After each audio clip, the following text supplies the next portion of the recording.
Welcome back to The Explainer. Today, we're diving into a massive, world-changing transformation in modern history. We're looking at the period from 1915 to 1947, a defining window of time that's widely known as the Gandhian era. This was the absolute crucial phase of the Indian national movement that ultimately led to India's independence, and honestly, it's just a fascinating case study in how a nation can be mobilized.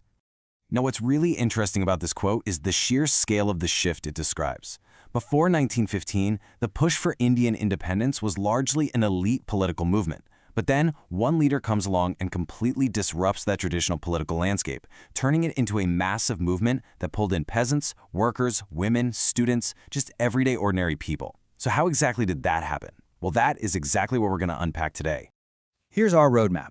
We'll start with our catalyst, explore his philosophical toolbox, watch him scale early experiments into mass movements, look beyond politics into society and the economy, and finally, we'll evaluate his critics and his lasting legacy. Section 1. Enter the catalyst, Mohandas Karamchand Gandhi.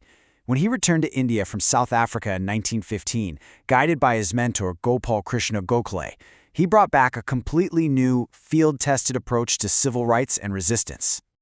Section 2. The Gandhian Toolbox, Philosophies of Disruption. Okay, let's dive into this. Because before launching nationwide protests, Gandhi introduced a highly structured, ethical framework to rewrite the rules of resistance.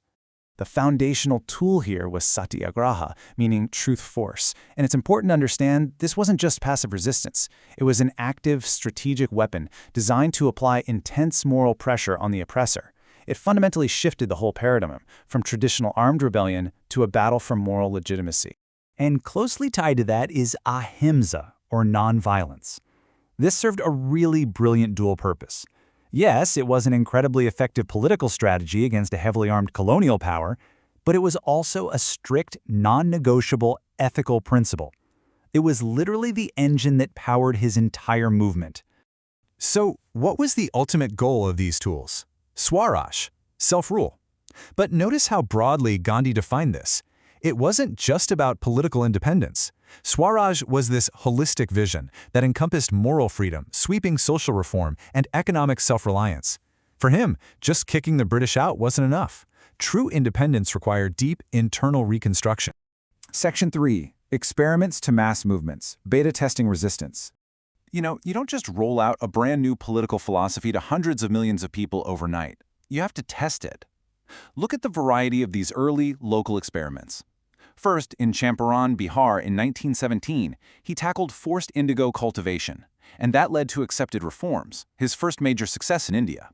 Then in 1918, he shifts gears to Ahmedabad, Gujarat, using a hunger strike to fight for mill worker wages, bringing his methods into labor politics. That very same year in Kedah, he successfully mobilized peasants struggling with revenue collection during a crop failure. These localized successes were huge because they proved his methods actually worked across entirely different demographics, farmers, industrial workers, and peasants alike.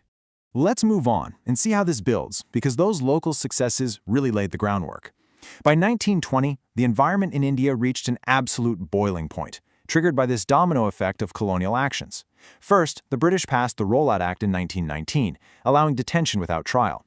That led to nationwide protests, which tragically culminated in Step 2, the horrific Jallianwala Bagh massacre in Amritsar. That event just utterly destroyed any remaining Indian faith in British justice. Combine that with Step 3, the Caliphate issue, and Gandhi had the momentum to launch Step 4, the non-cooperation movement in 1920. This was the first true nationwide mass movement, urging people to boycott schools, courts, and elections. And it worked. The non-cooperation movement successfully transformed the Congress into a mass organization. But then came the pivot. In 1922, violence erupted at a place called Churi Chowra. True to his strict engine of ahimsa, Gandhi abruptly withdrew the entire nationwide movement. He literally just pulled the plug. It was a shocking move to a lot of people, but it proved his absolute non-negotiable commitment to nonviolence. After that, he shifted his focus away from active protest and poured his energy into internal, constructive programs. But by 1930, the time for active resistance returned. 390 kilometers. Just think about that physical toll for a second. That is the distance of the famous 1930 Salt March.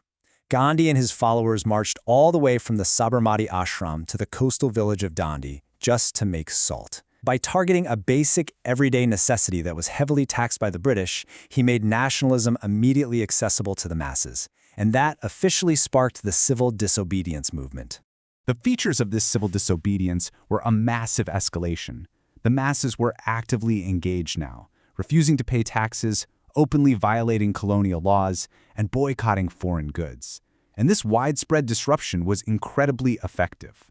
It ultimately forced the British right to the negotiating table, resulting in the Gandhi-Irwin Pact of 1931, which suspended the movement and actually led to Gandhi's participation in the Second Roundtable Conference in London. The climax of this whole era arrived over a decade later, playing out against the intense backdrop of World War II and the failure of the British Cripps mission. In August 1942, the Quit India movement was launched in Bombay with a massive decisive resolution: do or die. This became the largest mass movement of the era. It featured intense youth participation, widespread underground activities, and get this, even the establishment of parallel governments. It was this specific movement that made the British finally realize that colonial rule simply could no longer continue. Which brings us to Section 4, Beyond Politics, Society and Economy, the Internal Revolution. Like we touched on earlier with Swaraj, Gandhi didn't separate political freedom from social reform. To him, an independent India meant absolutely nothing if its society was broken. This internal revolution targeted the country's deepest societal fractures. He tackled untouchability head-on, founding the Harjan Sevak Sangh, which eventually led to some complex political negotiations like the 1932 Pune Pact with B.R. Ambedkar over reserved electoral seats. At the same time, he was actively encouraging women to enter the political sphere and prioritize education, all while constantly championing Hindu-Muslim unity, a cause he held deeply, especially during the severe communal tensions of the partition. On the economic front, his vision was heavily localized. He believed in decentralization, really focusing on the village economy. Khadi, homespun cloth, became the ultimate symbol of Swadeshi, or self-reliance. He championed cottage industries to generate employment and pushed this concept of trusteeship, the idea that wealth should fundamentally serve society. Now, it's important to note from our source material that these ideas weren't universally accepted. Industrialists at the time criticized this philosophy because it had a very limited emphasis on heavy industry, which they felt was absolutely necessary for a modern, competitive economy. Section 5. Critics and the Legacy. Evaluating the Era.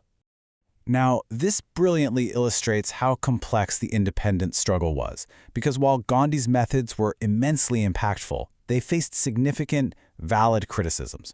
Our source material outlines these differing viewpoints from a really diverse spectrum of leaders. On one side, revolutionaries and figures like Subhash Chandra Bose argued Gandhi's methods were simply too moderate. They believed stronger, more direct anti-colonial action was required. Meanwhile, leaders like B.R. Ambedkar criticized the movement for offering insufficient structural reform regarding the caste system, and socialists argued that his economic and social models were just far too idealistic. Yet, despite those critiques, the macro impact is just undeniable. Starting in 1915, he returns and connects isolated villages with national politics. By 1920, he transforms the Congress into a mass organization, drastically expanding democratic participation. That momentum ultimately drives the nation to independence in 1947.